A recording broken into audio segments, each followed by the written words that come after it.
review of 82 tariff codes for solar, wind and battery inputs could have far-reaching implications.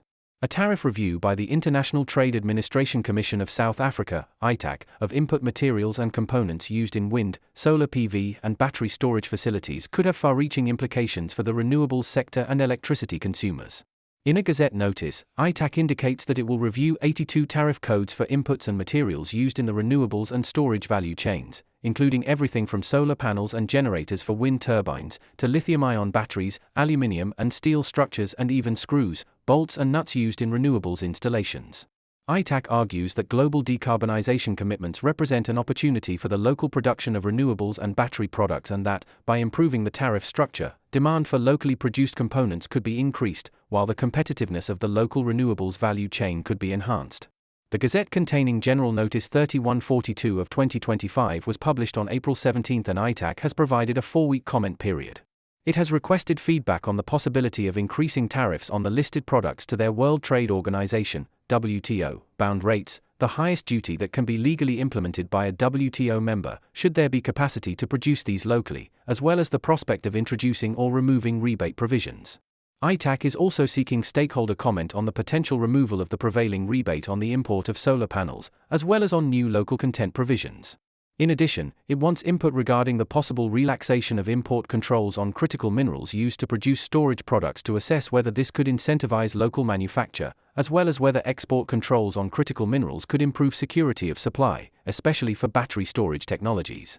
The review follows the recent approval by Cabinet of the South African Renewable Energy Masterplan, or SAREM, which outlines the approach government plans to take to stimulate industrial and skills development in the renewable energy and battery storage sectors.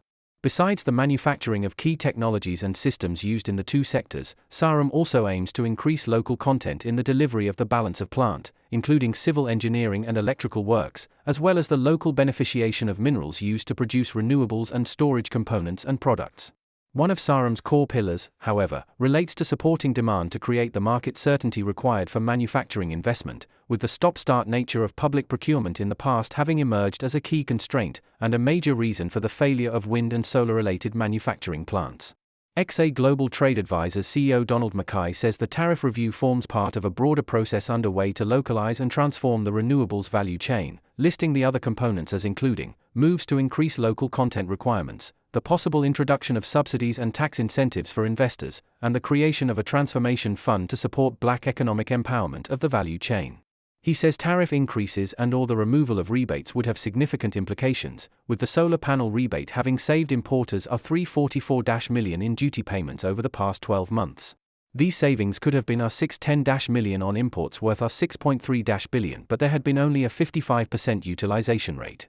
In the unlikely scenario that duties are increased across all 82 tariff codes to their WTO bound rates, there would be a potential duty increase of $7.2 billion, compared with current duties of $37 million, Mackay calculates. Call for extensive consultation. The South African Wind Energy Association, SAWEA, which has participated in the SAREM drafting process, has acknowledged the initiation of the review and also stresses its support for government's long-term vision for expanding local industrialization capabilities.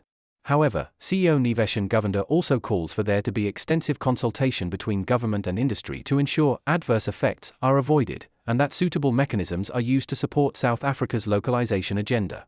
As a long-time contributor and participant to the SAREM, SAWEA believes that we should localize at a pace and scale that we can afford with energy security in mind. To fully support localization at scale, it is important to first ensure consistent and continuous demand for wind energy so that local manufacturing concerns are supported and sustained in the long term, Govender tells Engineering News. It will also be important, he adds, to ascertain a baseline understanding of the local supply chain and how its continued and sustainable business operations can be supported. The association is currently engaging with its members to fully understand and unpack the implications of the tariff review. In continuing our efforts to advance wind energy in South Africa, deeper investigation into the impacts of potential tariffs on the local industry, the deployment of wind energy as part of the Energy Security Plan, and the levelized cost of energy from wind energy, is required.